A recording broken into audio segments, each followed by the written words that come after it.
Hello दोस्तों। तो movie की शुरुआत में एक लड़के एवर को दिखाते हैं जिसको लेने उसकी दोस्त आती है और वो दोनों स्कूल ट्रिप की बात करते हुए जा ही रहे होते हैं, पर तभी उनकी गाड़ी एक साइकिल वाले से ठुक जाती है।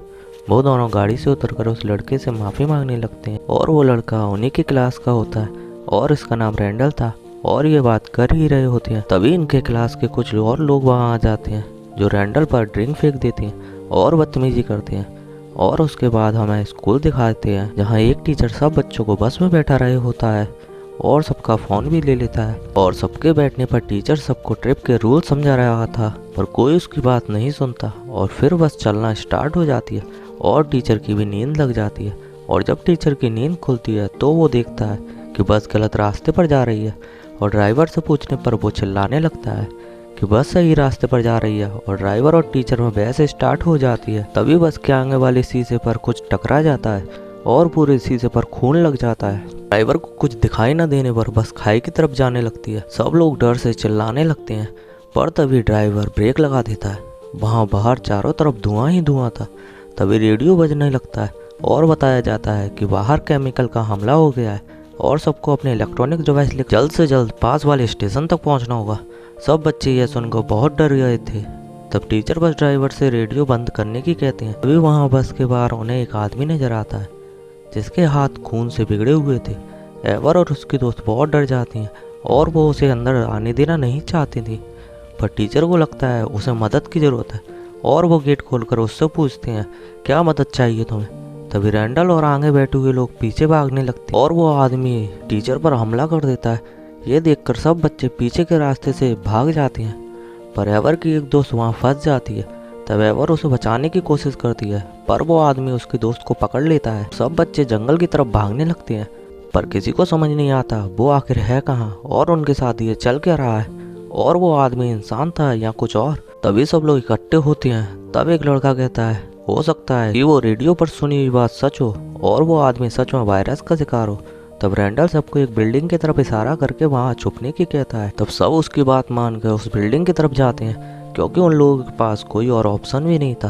तभी एक लड़के को वहाँ मरा हुआ घोड़ा नजर आता है और उसे ज़ॉम्बी वाली बात पर यकीन आने लगता है। और जब ये लोग उस बिल्डिंग पर पहुँच जाते हैं तो इन्हें देखने से पता चलता है ये पहले कोई स्टूडियो था पर अब वीरान पड़ा है। तभी ये लोग वहाँ के सामान से पूरी खिड़की दरवाजे बंद कर देते हैं और खुद के लिए ग्रुप में बंटकर हथियार ढूंढने लगते हैं। तभी एवर को रैंडल का दोस्त बताता है कि वो उसे बहुत पसंद करता है और इन लोगों को हथियार भी मिल जाते हैं। तभी बाहर से एवर की दोस्त की आवाज़ आती है, पर वो अकेली नहीं थी, उसके पीछे वही आदमी भी था जिसने उन लोगों पर हमला किया था। तब एवर अपने दोस्त की मदद करना चाहती थी, पर बाकी सब उसे रोक लेते हैं और किसी के बाहर न आने पर वो आदमी एवर की दोस्त को मार देता है और सब छुपके ये देख रहे थे और काफी डरे हुए थे। तभी इनका ड्राइवर खिड़की तोड़कर अंदर आ जाता है और उसकी हालत देखने में ऐसा लग रहा था जैसे वो ज़ॉम्बी बन चुका हो। वो लोग बचते बचाते एक जगह जाकर छुप जाते हैं। वहाँ इनका एक दोस्त आता है, वो बताता है बाहर एक वायरस फैला हुआ है जिससे सब लोग इन्फेक्टेड हो रहे हैं। और तभी हम देखते हैं ज़ॉम्बीज इस लड़के का पीछे करके यहाँ तक पहुँच गए हैं। ये सब लोग ज़ॉम्बीज पर हमला करके उन्हें मार देते हैं और एक छोटे से रास्ते से होकर एक कमरे में पहुँच जाते हैं। तभी वहाँ उनके एक दोस्त को ज़ॉम्बी पकड़ लेता है, पर ये उसे वहीं छोड़कर चले जाते हैं और एक लड़का बहुत रोता है क्योंकि उसने अपने दोस्त को बचाने की कोशिश तक नहीं की। तब सब उससे पूछते हैं कि वो ठीक है। तब वो ज़ॉम्बीज के काटने का निशान दिखाता है और कहता है हाँ मैं ठीक हूँ, पर वो ठीक नहीं था, उसे सब अजीब लग रहा था। तभी वहाँ वो बस ड्राइवर आ गया था और सब पर हमला कर देता है, पर इस बार रैंडल उस ड्राइवर को जब तक मारता है जब तक वो मर नहीं जाता। और वो लड़का जिसे ज़ॉम्बी ने काट लिया था वो सब ज़ॉम्बीज को जलाना चाहता था, इसलिए वो ऊपर की तरफ जा रहा था। तब वहाँ उसका एक दोस्त उसकी मदद करने आता है, पर वो उसे जाने की कहता है। पर तभी वही बस ड्राइवर वहाँ आ जाता है और उस लड़के को लेकर नीचे कूद जाता है। सबको लगता है वो लड़का मर गया, पर वो मरता नहीं और अपने शरीर को फिर से ठीक कर लेता है।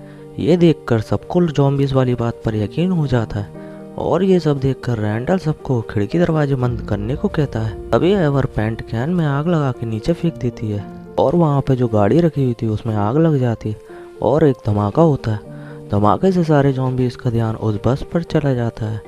तब एवर बस में जाकर अपना फ़ोन लाना चाहती थी, पर सब लोग उससे मना करते हैं और उसकी दोस्त कहती है तुम पागल हो गई हो क्या या मरना चाहती हो। पर वो नहीं मानती। तब रैंडल का दोस्त भी उससे समझाता है, पर उसने अपना मन बना लिया था। तब एवर और रैंडल का दोस्त साथ बस में जाकर वो थैला ढूंढ लेते हैं जिसमें सबके फ़ोन रखे थे, पर सारे फ़ोन्स बंद होते हैं और उनका प्लान भी फ्लॉप हो जाता है। तब उसे लगता है उसने यहाँ आकर गलती कर दी। तभी रैंडल का दोस्त उससे कहता है, मुझे अच्छा लगा तुम सबको बचाने के लिए इतना कुछ कर रही हो। तभी इन लोगों को वही मैसेज फिर से सुनाई देता है जो इन्होंने सुबह रेडियो पर सुना था, और पास जाकर देखने पर समझ आता है ये मैसेज रिकॉर्डेड था और एवर को समझ आ जाता है किसी ने इन्हें यहाँ फंसाने की कोशिश की है। तभी रैंडल का दोस्त एवर को इंजेक्शन लगाकर उससे कहता है, सॉरी एवर, मुझे माफ़ कर दो। तभी वहाँ रैंडल आ जाता है और तब हमें पता चलता है ये सब प्लान रैंडल और उसके दोस्त ने किया है, क्योंकि स्कूल में सब उनका मजाक बनाते थे और बहुत बुरा भला कहते थे, और उसी का बदला लेने के लिए उन्होंने ये प्लान किया।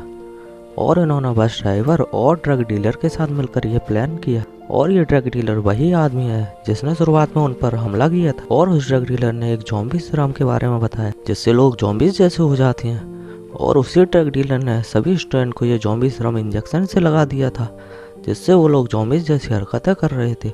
रैंडल और ड्रग डीलर सबको मारना चाहते थे, पर रैंडल का दोस्त ऐसा नहीं चाहता था। वो कहता है हम ऐसा नहीं कर सकते। और उधर रैंडल सबको ये कहकर आया था कि ज़ॉम्बीज अगर हमला करे तो तुम उनको मार देना। और एवर भी होश में आकर ये सब सुन लेती है और वो भी बस से उतर रही होती है। तभी ड्रग डीलर उसे देख लेता है और जब वो एवर को रोकता है तब एवर उसे जान से मार देती। रैंडल जब बिल्डिंग में जाता है और वहाँ कहता है हमारे आधे दोस्त ज़ॉम्बीज बन चुके हैं, इसलिए जैसे ही वो सामने आए उन्हें मार देना। तभी एवर भी बिल्डिंग में आ जाती है और रैंडल के दोस्त को बहुत मारती है। तब सारे लोग उसे मारने आते हैं। तब वो उन्हें रोककर सारी बात बताती है और रैंडल के दोस्त ने जो इंजेक्शन उसे लगाया था उसका निशान भी दिखाती है। तब वो लोगों को सच पता चल जाता है। तभी वहाँ रैंडल आकर कहता है एवर को मार दो, वो एक ज़ॉम्बी है। पर वो लोग नहीं मारते और रैंडल पर ही हमला कर देते हैं। तभी वो लोग एक पेंटिंग को देखते हैं जिसको देखने से पता चलता है कि रैंडल सबको मारना चाहता था। तभी इन लोगों के बीच काफ़ी लड़ाई होती है। तभी एवर रैंडल को वो ज़ॉम्बी सीरम लगा देती है और वो बेहोश होकर नीचे गिर जाता है। उसके बाद सब लोग ड्रग डीलर की बॉडी को पेड़ पर बांधकर बहुत मारते हैं, क्योंकि उसके एक ड्रग ने वहाँ के हर बच्चे की ज़िंदगी नर्क बना दी थी। उन्होंने जीने की सारी होप खो दी थी। 5 घंटे बाद सबके ऊपर से उस ड्रग का असर खत्म हो जाता है और सब नॉर्मल हो जाते हैं। और मूवी के आखिर में हमें रैंडल और उसके दोस्त को अपना स्टेटमेंट देते हुए दिखाते हैं और उनसे पूछताछ की जा रही थी। और ये कहानी इसी तरह समाप्त होती है। अगर आपको मूवी एक्सप्लेनेशन अच्छा लगा हो तो चैनल को सब्सक्राइब करके बहुत सारा प्यार दिखाएं। हम आपके लिए ऐसी ही डेली नई वीडियोस लाते रहते हैं।